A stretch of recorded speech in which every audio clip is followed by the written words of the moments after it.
And sparks began to fly all over Europe when all of a sudden Slade was defended in his trial by several future Nobel Prize winners.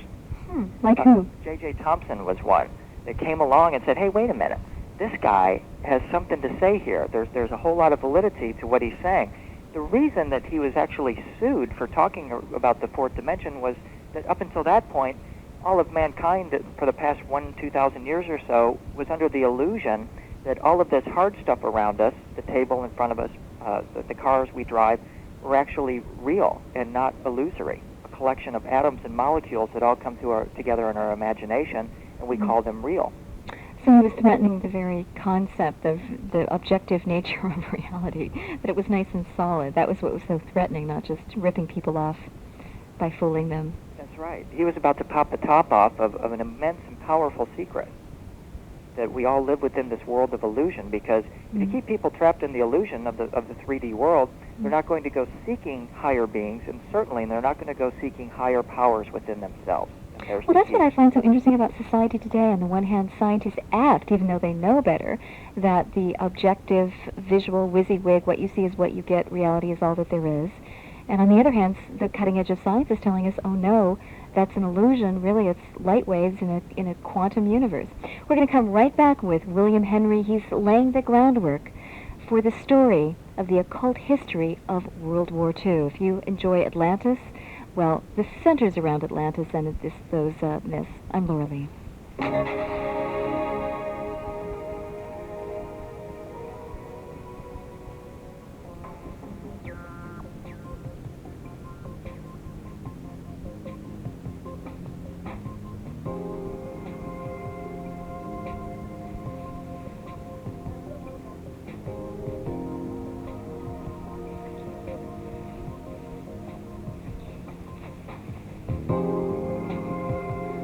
Hi, Laura Lee here on The Laura Lee Show, talking with William Henry, who's laying the groundwork for an occult history of World War II.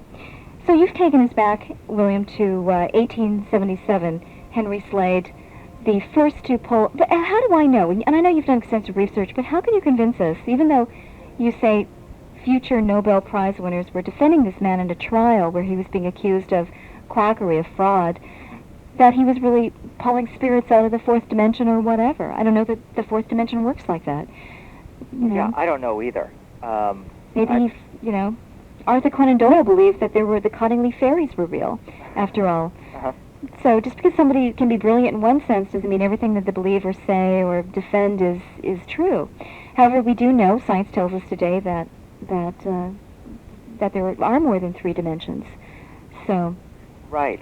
And whether it's real or not, the people of the time believed it was real. Okay, and that's the point. You're talking about a shift of paradigm here. Yeah, the paradigm was shifting. It was the golden age was starting to creep forward a little bit by hinting that there may be something beyond what our senses can perceive. Okay. Now we take that as fact. Yeah. This is when Alice in Wonderland emerged. Lewis Carroll published that work. Also... of course, he was on drugs, but... That's right, LSD. Or something similar to that. This is also when L. Frank Baum published Wizard of Oz. Mm-hmm. So those are 2 literary classics that hint of perhaps gateways in consciousness opening, or literal gateways, or time tunnels opening up into other places and worlds, and what those worlds and the beings that inhabit those worlds might be like. And all of the whole literary world and the art world, Dali was coming onto the scene. Philosophy was beginning to open up in this way. There's a whole list of scientific discoveries that were made at the turn of the century that are very fascinating to consider. It was the time of Nikola Tesla. It was the time of Nikola Tesla, who was attempting to build something out there in Colorado. No one's exactly sure what it was. We know that Edison was trying to build a machine for communicating with the dead. Tesla's former assistant, Marconi, who's credited with the invention of radio, thought he had intercepted messages from Mars. But in France and in Europe, Henri Becquerel had discovered radioactivity. Madame Curie discovered radium. And what they were beginning to discover is that, hey, wait a minute, matter that's in one form at one time can suddenly be transformed and reappear in another form at another time. And this was a totally mind-blowing concept, that this could even appear. This is the sort of mental leap that makes way for For example, the transporter device on Star Trek and other things such as that, where things appear and disappear and then reappear right before our eyes. Mm. Where we're getting at now is we're coming upon the story of a woman who's probably not as well known as she should be to most listeners, and her name was Helena Blavatsky, a Russian mystic who launched an extraordinary movement called the Theosophical Movement. HPB, as she was known to her friends, was an immigrant who came to the United States from Russia. And her stated goal was to place before the public proof, this proof that you're looking for, Laura Lee, that the magic of the ancients was fact. This was her mission. This was her mission. She was stating that the magic of the ancients was fact, and that science and religion were the false paths. Now, as you can imagine, that doesn't set well with a lot of people today, but at the time of the 1890s, the gay 90s, remember, people were starting to open up to this idea, and Madame Blavatsky was enormously popular. She was about as popular as she was not very attractive, unfortunately. Okay. She was sort of a boorish character who is well known around New York circles for smoking lots of cigarettes, drinking lots of coffee, and holding all-night seances. Quite an amazing woman. She was one of the champions at that time of the idea of a hidden but sacred plan for the human race. This is the Golden Age idea. And she believed that she was in contact with the masters they lived in the Himalayas, she believed, who were the gurus of this Golden Age. And she published 2 books that each ran about 1,300 pages that were enormously powerful and successful books at the time. One book was called Isis Unveiled, and the other is called The Secret Doctrine, both of which were enormously popular in America of the 1890s and can still be found in bookstores today and are popular in occult circles. And do they hold up well after all that time, or? They don't hold up very well. They're very entertaining books. Someone went and took a look at them after her death and found over 600 passages were literally plagiarized from previous works. So she can't be given credit for having original work, but she did put together some fascinating stories of these god beings who come and go from other dimensions. Her influence cannot be underestimated. She spawned some very famous philosophers. Gurdjieff was one. He's a former Russian spy, kind of your typical guru-looking guy with the sort of the bald hair, the mustache, the piercing eyes. He was a friend of Stalin's, as a matter of fact, tutor of the Dalai Lama, and he was a founder of a group that was also interested in uncovering ancient earthly secrets. A Russian by birth as well. What was the name of the group that he founded? I'm sorry, it just left my mind. Can I come back to that? Sure. Okay. Another person that Blavatsky was involved with or spawned was, of course, Rudolf Steiner. And Steiner is known as one of the founders of the Theosophical Society in Europe. He's widely considered Hitler's most feared enemy, his most feared occult enemy. His books are also available today, and I give them a lot more credence than those of Blavatsky. He seemed to be coming from a much purer place, and actually thought that he was somehow a representative of the Archangel Michael on Earth. So this is giving us a kind of an idea of the cast of characters that were involved in the literary movement of that time, especially in the cult areas. And Carl Jung was one of them as well. Carl Jung has had a profound influence on psychoanalysis. As many people know, he was a disciple of Sigmund Freud, who had a falling out with Freud and went off and founded his own movement.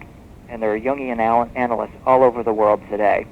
And what's not widely known about Jung is that he considered himself the Nordic savior, a sort of Aryan Christ, where he had tapped into the Germanic world soul and was actually a representative of this lion-faced solar deity, one of the actual manifestation of Vishnu, the Indian god, and was acting out this role on Earth and was going to start leading people into the promised land through his psychoanalysis.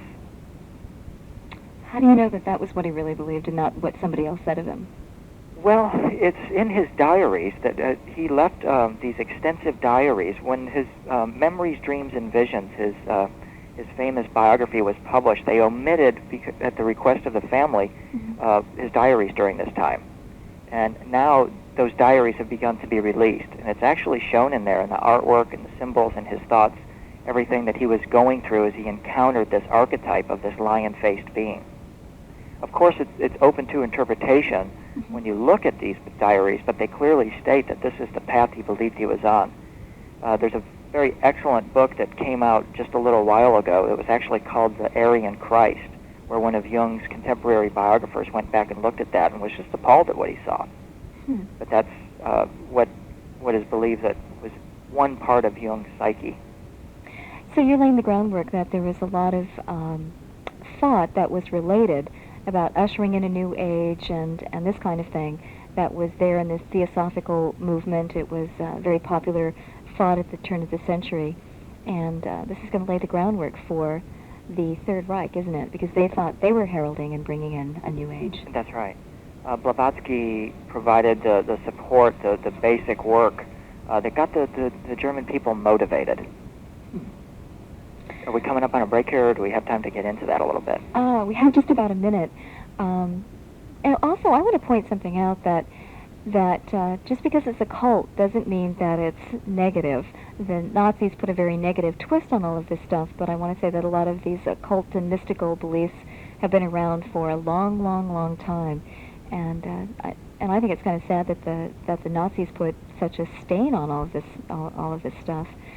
So I think that there are positive ways to interpret some of this mythology and very negative ways to put this into action and to interpret it. Your comments on that, William? Easter weekend, where were we 1 year ago? We were glued to our televisions watching the Heaven's Gate cult. Oh, that's Those right. people believed exactly what we're talking about tonight. And they had similar beliefs to many of the listeners tonight in extraterrestrials and a craft following the comet Hale-Bopp, the whole works.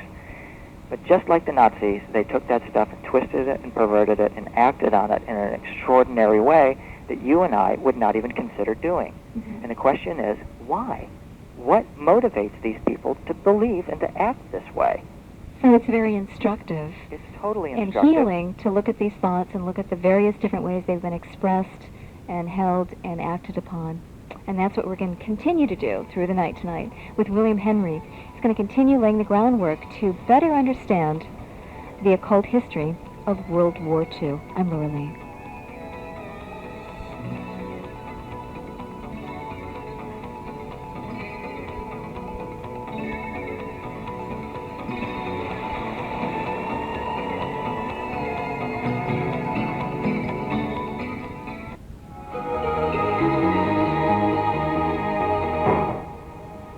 We are continuing with William Henry getting the occult history, as he sees it, of World War II.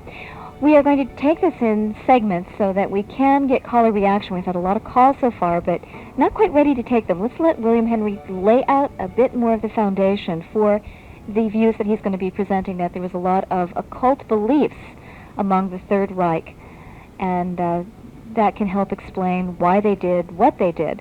Of course, I don't think it's going to get the whole explanation. I know volumes have been written about the German people and their conditions prior to the war, about how in the world Nazism arose, how it all happened, and we're not historians, and we're not going to get into that tonight. That could take forever. But what we are going to get are some of the metaphysical, spiritualist beliefs that were swirling around the planet, kind of a revival of ancient wisdom and Eastern philosophy that hit the West with full force beginning at the turn of the century, and how some of these beliefs were very intriguing to the Nazis and how they acted upon them. Also, he says, many people in our own country and in Europe were believers in this. World leaders, of course, they were all members of secret societies. So we're going to see some of the hidden ideas, theories, research that were at play 50 years ago. It's much more open today. One valuable lesson is that a lot of the stuff that's popular now has a very long history that we're just now rediscovering. So, William, if you want to continue telling us the story, Okay. you're setting a very nice stage to begin to understand this. Why don't you go ahead? Okay. Yeah, we left off. We were talking about Helena Blavatsky and her masters of the Himalayas, these gurus that she believed originated from Atlantis. Here comes that word now. And they lived in the earth amidst miles and miles of tunnels and secret chambers and an immense occult library. That she and her small cadre of disciples had access to these beings. So this is the turn of the century, 1890s, early 1900s.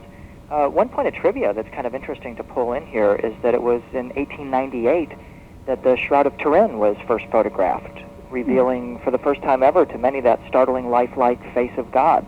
It literally stunned the global audience when that face was revealed. Many, of course, believe that that face belongs to Jesus, and it's been the subject of wide speculation of exactly whose face that is. But it's important that that happened at that time because, as we've been setting the stage, what was occurring is that in the global mind, people were beginning to try to open up or perceive beings that were formerly invisible suddenly becoming visible. It's interesting that we've been talking about the new photos of the face on Mars. A person emailed us and said, hey, it looks to me just like the Shroud of Turin. And Paul said, he goes, I know somebody's going to compare that face on Mars to Jesus tonight. I just know it. And he did by implication. Wow. So go ahead. Okay. So Madame Blavatsky speculates that there's these complexes around the world, in South America, in Peru, and Bolivia, and you have these ancient god beings that dwell there. Well, in Germany, this idea was extremely well received. Her books were instantly popular, and there was a movement afoot by German scholars, philosophers, archaeologists, and others to go back and seek the origins of the Aryan race, which they believed originated in India. Were they trying to gain the edge? What was their purpose? Well, they were seeking their roots, primarily. Whatever it was that motivated them to want to return and reclaim that knowledge and power, that's what motivated them. They had theorized that the Aryans in India was their original homeland. By reclaiming that homeland, an idea that's very important to the Germanic people, they would reclaim their full stature at the certainly the top of the human pyramid. Reclaiming homelands are some very old ideas, obviously. Right. Yeah. Right. Okay, go ahead. And what the Germans were most intrigued about was this idea of ancient pure bloodline. And what had begun to happen, we have to recall that we skipped over a huge event in world history at the early part of the 1900s, which was, of course, World War I. Germany had virtually been destroyed during World War I, its psyche terribly bruised, its people spiritually and economically bankrupt. They were looking for any kind of sliver of hope that would allow the German people to reclaim their pride and reclaim some of their competence and stature. And these ideas that Blavatsky started spitting out about the ancient god beings originate from India struck a very powerful and vibrant chord within the German psyche. And it began to give some hope that perhaps the Aryan nation could one day rise again. This, of course, was going to turn into terrible violence, awful atrocities that led to the Holocaust, the destruction of the Jews, because for some reason the German psyche couldn't handle the responsibility for themselves. They needed a scapegoat, someone to point the finger at to suggest that this was the cause of our downfall. And the cause of the German downfall in their mind was the Jewish race. And a movement began that began to present the Jews as, in fact, forces of Satan, that they were soulless beings that were responsible for the downfall of the Germans, and it was German karma, actually, to take action against the Jewish race. So what happens is you have these people that are living in terrible economic conditions that are looking for any way that they can begin to rebuild their nation, and one way, of course, is war, and that's going to be still a few years off. But what we have to begin to realize or see is that the German people had to turn to something, and they started turning within and started looking to these expanded powers and abilities as their salvation. The German writers began actually putting out comic books that showed these German superheroes that had these incredible psychic abilities, that were these beautiful, blonde, sort of Nordic, perfect super beings that were seeking to destroy the lesser, or what was perceived as the lesser Jewish race. And the German youth were encouraged to take action, to become sort of like these beings and transform themselves into superhumans and eliminate these forces of Satan on the earth. This is, of course, sort of an inverted book of Revelation here, where what they're trying to do is proclaim themselves as this master race and wipe out anything that comes in conflict with them. Isn't it scary that a lot of the UFO beings that people see today are tall and blonde and Nordic? I mean, this mythology still lives on. A lot of people are still investing in this idea. Well, it's incredible, and that a lot of that started, it seems, in the 50s with that famous, one of the early observers of UFOs or claimants of that, George Adamski. And it was Adamski that saw these beautiful blonde beings that came from this flying saucer that claimed that they came from Venus, but they spoke with a German accent.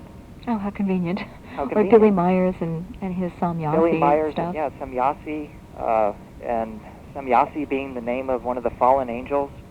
It's extraordinary, and it gives one pause to wonder. Later in the conversation, certainly we'll talk about the Nazi involvement in the construction of what appeared to be flying saucers. Mm-hmm. So it's possible that these people that Adamski claims were from Venus may actually have been from a much more earthly place. Oh, it's one possible interpretation. Okay. But anyway, back to setting the stage. Okay, so we're in Germany, and what we find happening is a cult of race begins developing. And as you had mentioned, that word cult is not necessarily a bad word, but it can take certainly very dastardly kind of connotations, and it did in post-World War I Germany. I need to mention one of the sparks for this cult of race was a strange document called the Protocols of the Elders of Zion. Zion, of course, is the Hebrew name for the Promised Land. And what this document had talked about, which has been largely discredited, by the way, it claimed that the downfall of Germany can be attributed to world Jewry. And this document, when released, and actually came out of Russia, and when released in Germany, gained wide acceptance. And again, it was because the German people were looking for a scapegoat, and it was the Jews that they chose to, as well as the Gypsies later on, to be their scapegoat. So this document, the Protocols of the Elders of Zion, was a hoax? Was it? What was it? And who originated it? Discredited. I mean, it's supposed to have this ancient pedigree going back centuries, but like many of the other documents that come and go, it appears it was of fairly recent origin, and didn't harken back to the Ancient of Days. I mean, that's one of the classic things. Even Madame Blavatsky was accused of that. She's claimed that had access to all these ancient documents, which turned out not to exist at all, and she was simply plagiarizing other people's works. Mm-hmm. Well, people do it today. Oh, I channeled this, or all the angels told me, when they're just using other sources that they don't want to admit. So it's such a handy laundering tool for where information comes from, or theories come from. But this Protocols of Zion was supposedly in the words of some Jewish elders from long ago. Was that the way it was positioned? I don't know too much about it. Yeah, and it purports to present this plan for the conquering of the world by the Jewish people. Okay. But it was a recent document just to spur hatred for Jews. That's right. Okay. So one other word that we have to introduce here that's very important, that does have ancient connotations and certainly is well documented going back into the ancient world, is the word Gnostic. G-N-O-S-T-I-C. Gnostic thinking. Yes, that's right, spelled G-N-O-S-T-I-C. It's a Greek word. It means knowledge. And essentially Gnostic thinking goes along the lines that all of the earthly existence is not to be really paid attention to, because we're essentially beings of pure spirit, and it's our job to connect with that pure spirit and to transform the earth here from its present status as a wasteland into a garden, or the golden age, the paradise, the Eden on earth. Unfortunately, the Gnostics, of which the Essenes are sometimes accounted as Gnostics, the Cathars were certainly Gnostics, another group that lived in the 13th or 12th century in France. The Gnostics believed that the Jewish God, Yahweh, or Jehovah, whom many Christians believe is the creator God of the universe, the Gnostics believed that God is Satan, which means that, according to the German mind, it was the Germans' job to destroy Satan, which meant it was their job to destroy Yahweh. Now, when FDR went to church on Sunday mornings, he prayed to Yahweh. And as a Freemason, he would have been deeply involved in the secret rites of Yahweh. So here we begin to have this conflict setting up, where the German people are essentially saying, anyone who's a Christian is worshiping Satan, and that person has to be destroyed. Conflict here. We just heard from Christopher Knight over the last couple of weekends about the origins of Freemasonry, which he says was very much akin to the Gnostics. They were compatible. And he said that when you look at the roots of Freemasonry, you can trace it back from Sumer to Egypt through Judaism and how it gave birth to early Christianity. So it wasn't that the Gnostics believed that Yahweh was Satan. It was more that they all followed the same thread in history. So... Right, well, yeah, the Gnostic thinking does go back to Zoroastrianism. Anyone that's attempting to gain knowledge, who is bringing this knowledge from within, transforming themselves into a higher being. Yeah, Satan's a very harsh word. I like to use it just because it helps to... Well, I thought Satan was a later invention as well in this time. Yeah, the idea of Satan didn't even come around until around 600 BC, somewhere in there. Mm-hmm. Was the first invention of the devil. It came through the line of Samuel. There was a whole bunch of Satans. I mean, the term Satan just simply means a judge or an adversary. Mm-hmm. So this whole concept that we have it today of Satan as this guy that runs around with horns and a tail is completely misconstrued. Mm-hmm. Or at least a modern invention. At least a modern invention. We'll come right back with William Henry. He's laying down more of the foundation of an occult history for World War II. I'm Laura Lee.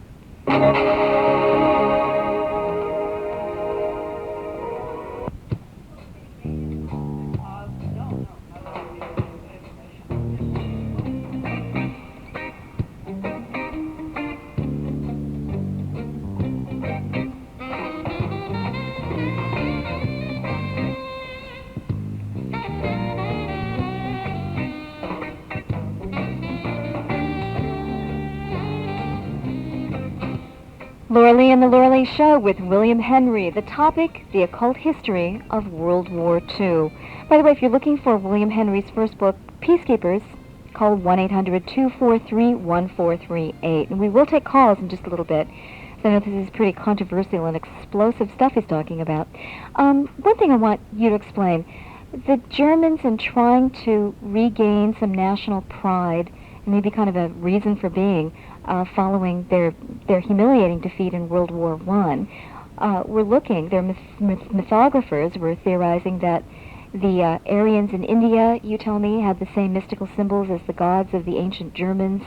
Therefore, there must have been a connection that they could trace their history back to the Aryans in India.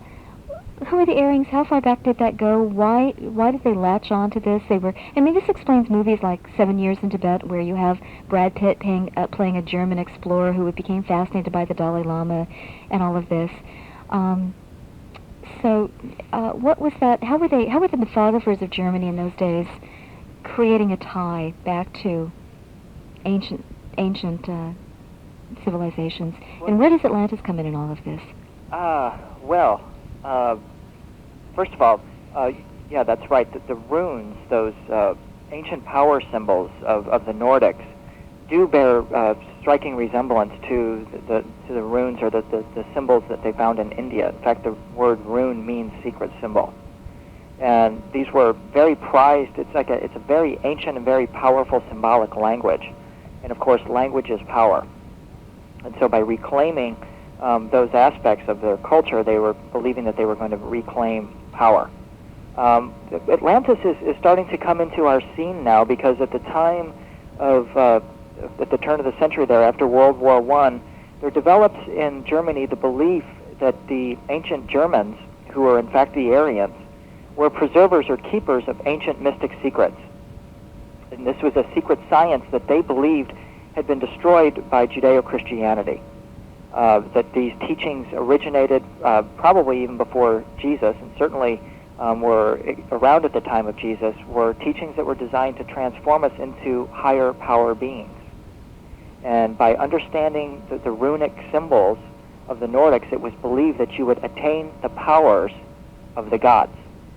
Or, in fact, you could transform yourself into a superhuman or a god.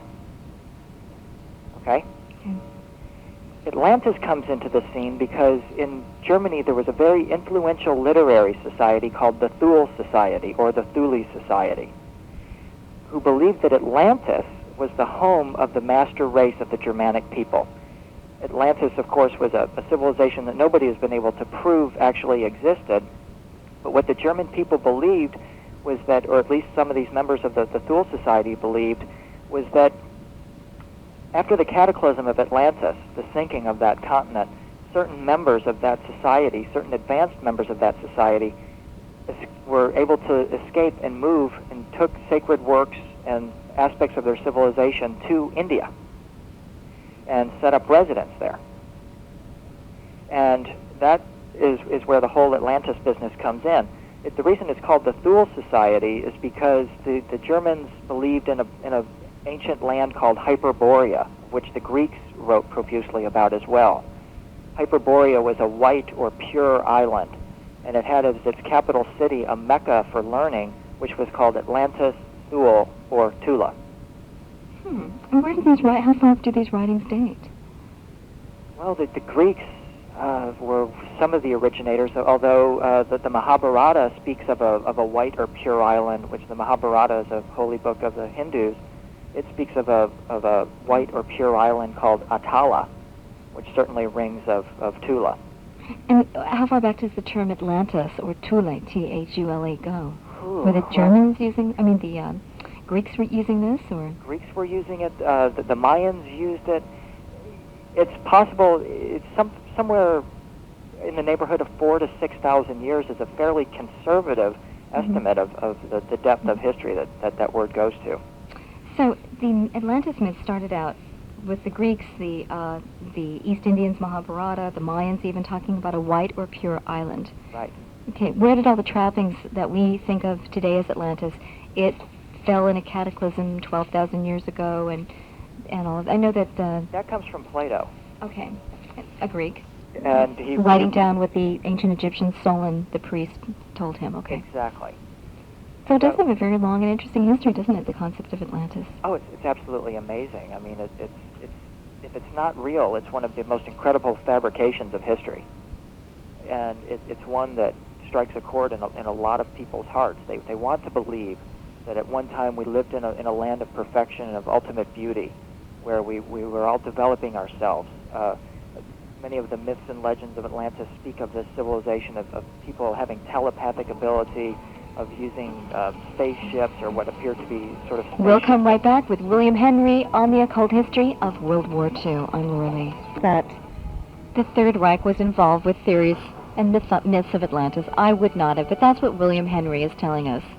Also that Atlantis goes back a long, long ways as a myth, back to the Greeks, back to the Egyptians, and even back, you say, to the Mayans have their own version of this, and the Mahabharata mentioned it. If you look at, again, you're cooking it down to its essences. In fact, I know that Rob Hand was telling us, an historian on this, an astrologer, he was saying all of the very ancient peoples believed in a golden age and were establishing their societies as a means to recall and memorialize the golden age when life was pretty perfect. So you're saying Atlantis figured strongly in all of these mystical societies. It's the core. It's not just a New Age thing. Right. It's the power pack driving many of the ancient world religions. And in fact, it unites the ancient world religions because if you're talking about the Hindus, if you're talking about the Muslims, if you're talking about, of course, the Nazis, the Greek religions, or the Greek philosophy, at its core is this notion of a place called Thule, Atlantis, or Tula. Even the Delaware Indians and Anasazi ancestors of the Hopi talked about Tula. So we talked about that last time. Okay. Yeah. So this myth, Central Sun. Okay. Right, and that is where it is the real crucial understanding of this is that these folks, including the Thule Society and the Greeks, certainly the Egyptians, others were dualists. In other words, they believed that there was a Tula or a Thule in the heavens, and there was also a Tula or a Thule on the earth. And because they're connected, then you have beings traveling in between the two levels of Tula or Thule. And it was essentially our job on Earth to connect with the heavenly Thule or Tula. Okay. And so the German people, especially the Thule Society, Madame Blavatsky, others, believed that they were in possession of the teachings that would enable us to not only communicate with these God beings, but also to transform ourselves into these God beings. Well, also you could put the Jewish religion was trying to establish, one of their missions was to establish heaven on earth by following the rules set down by Moses to recall a perfect society. You could say Christians also would expect that Jesus would reestablish perfection on earth. I mean, this is all, it seems like all of religions are trying to achieve the same end, just going about it with different ways. It's the goal of every single religion. Call it the New Jerusalem, if you will. Call it the Zion, if you will. Call it Tula. All of these words have the common element that they all boil down to having to do with creating peace or heaven on earth. Mm-hmm. And there's discrepancy between what heaven on earth actually means between these religions. If you're talking in terms of the Thule Society, though, they were talking about it, Tula, Thule, the heavenly original, being the place, the source of the origins of all cosmic matter and of higher vibrational energies. And they were attempting to connect with these energies. And that's primarily what sets them apart, I think, from some of the other movements that were afoot around the world at this time. They were actively looking for the means to bring these higher energies into the German society. And what were some of these means, in their opinion? Well, one means was there was a person named Wilhelm Reich who had created something called the Orgon Energy Accumulator. Okay. Reich happened to have been a disciple of Carl Jung.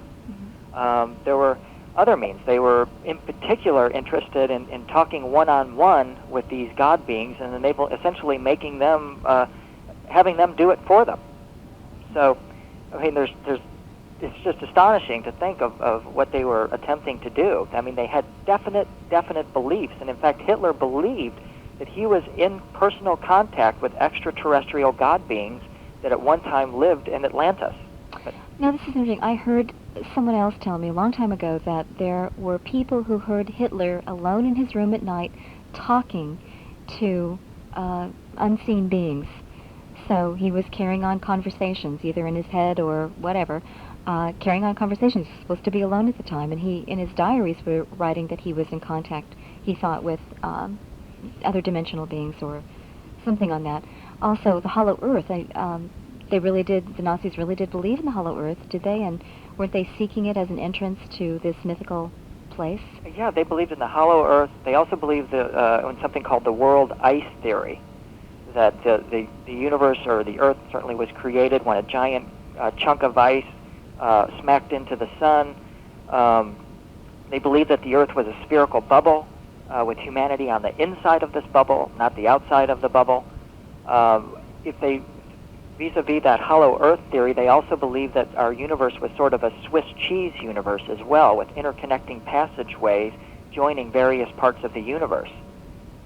Today we call those wormholes, stargates, other things of that nature. But it was in their imagination that there were gateways or passageways linking not only parts on the Earth, where the god beings that had retreated to India could instantaneously travel to places in South America and other places, but they could also instantaneously travel to other parts of the universe, and were actively pursuing those passageways. Where is this written down? How do you know that this is what some of the higher-level leaders in the Third Reich believed? This is pretty far-out stuff. I mean, you really have to depart from science to believe that Earth is existing in a bubble, and we're on the inside, not the outside. Well, I mean, it was well documented that they performed actual radar experiments, that believing that if they sent up a signal, it would simply bounce off this thing and be able to show them where the British fleet was located. It was actually a huge source of embarrassment when these experiments failed. And so Hitler, especially when he came along, he stopped a lot of these experiments, or at least the public knowledge that they were believing and participating in these kinds of experiments. And part of the reason for that is they didn't want to give a tip-off to anybody else that this is what they were up to. But they did carry off expeditions to the North Pole looking for the entrance into the Hollow Earth. I've heard that. They certainly did, and so did Admiral Byrd, and there's still people believe that in Antarctica that the Nazis had scurried away a whole bunch of their relics and and weapon systems, and are parked down there in Antarctica. Mm-hmm. It gets absolutely beyond belief what people say that these folks were up to, and you have to kind of take some of it with a grain of salt, but the point is that if these people were believing this, we were living in an absolutely extraordinary time. In fact, at the Nuremberg trials, Winston Churchill made the decision not to allow any of this to be brought forward at the trial for fear that if the jury heard any of this, what the Nazis believed, they would fail to convict the people believing that they were insane, and therefore the Nazis would not get the death penalty. Huh. I want to ask you also about the ties to the U.S. It's pretty well established that after the war, our government, brought in a lot of German scientists, and they then founded JPL and the atomic bomb program and made rocket ships, and we really imported a lot of German scientists and some of their technologies and what they were up to. I could see that even more clearly now if there were secret societies that leading members of society in all of these European countries had joined, and they would be before the war when the Germans weren't the enemy. They would be in Germany, they'd be in Europe, they'd be in the U.S., they'd be in Britain, and so there was a lot of fraternizing between these, I think maybe behind the scenes. Is that a plausible explanation, so that you can tell me about that? Oh, absolutely. The reason that it's plausible is because it was believed by these secret societies that America was actually the new Atlantis. This goes back to the founding fathers of America. At the time that the Mayflower sailed, there was a person named Sir Francis Bacon who had published a book called The New Atlantis, where he proposed the creation, and this book was published in 1626. Bacon is best known as the interpreter of the King James Version of the Bible, widely revered as an occultist, and thought even to have been the person that actually wrote the Shakespearean dramas. Oh, we've talked about that theory, yeah. He writes a book called The New Atlantis, proposing or envisioning this advanced technological civilization that is going to be founded on Western shores, America. The book is the book is brought over on the Puritan ships that followed the Mayflower, and the book is, in occult circles, is considered the Bible of the founding fathers of America, who believed that it was their mission, following in the footsteps of the Israelites, to create this new Atlantis, this new Jerusalem in America. And Christopher Knight was just telling us about how many of the early Freemasons, Knights Templar actually, when they were Knights Templar, had followed a star called America, L'America in French, across the Western Sea that was also part of the Arthurian legends across the Western Sea, Avalon, and came to America long before Columbus. So it all ties in nicely, doesn't it? That's supposed to be part of what the Essenes had in their pantheon of belief. Oh, okay. I mean, that's incredible to think that this plan for the creation of a new Jerusalem, and mind you, the new Jerusalem is the city, the dwelling place of the new Christ on earth. It's mind-boggling to think that this plan for the creation of this new Jerusalem, this new Atlantis, new city of peace, could go back 2,000 years. Mm-hmm. But it appears beyond in my mind, it's without doubt that it does go back that far, and there have been agents of this plan that have appeared throughout history. For some reason, all of this came to a head in the period from in the 1930s up to 1945. Try putting all this in the history books that they issue in schools today. Yeah, wouldn't that be incredible? We have kids growing up researching, learning all about Atlantis and all of that. What's interesting is we look at different civilizations, different periods in history, different cultures as being so isolated and self-contained, and it seems every week on this show we hear more and more evidence that it's all one tapestry, it's all one continuous history, that we're all related. Yeah, I mean, I like to think of those Muslim guys that are going around believing that they're going to, if they blow themselves up for Allah, they'll go live in the Muslim paradise, which is called originally Allah's name was Tula. Oh, wonderful. So let's say he has a real problem with America. Well, what if he were suddenly to find out that America was believed by these occult societies to be the new Tula or the new Atlantis? Suddenly our differences begin to get blurred. Could promote a little bit of peace here, couldn't it? Right. You mentioned a very important point that I think we have to consider here, and that was the idea that after the war, the CIA, other organizations went over to Germany and recruited their top scientists. One of the links with the ancient Atlantean myths, and certainly with Islam, is the Black Stone. The Black Stone, of course, is the focal point of Islam. this immense black stone that was placed there in Mecca, which the Islamic people pray to and revere as sacred. With the Dome of the Rock. Okay. In Mecca. Mm-hmm. The inner order of the SS, of the Nazi SS, was called the Order of the Black Stone. It's really incredible to me that you find this black stone appearing throughout history, not only in the Holy Shrine of Islam, but it's also the focal point of the meditation room of the United Nations. Further, the National... Now, also, Meditation Room of the United Nations. Explain that one. In 1960-61, Dag Hammarskjöld, who was Secretary General of the UN at the time, went to Switzerland and had these guys pull out 60 6.5-ton black iron ore blocks. And then he selected one out of that 60 and installed it in the meditation room of the United Nations. It's a symbol to Dag Hammarskjöld when he dedicated it to the God of all that's within us. Okay. That black stone appears to be similar to the black stone of Mecca. There was a black stone installed at a place called the Cabaja in Mexico, and it was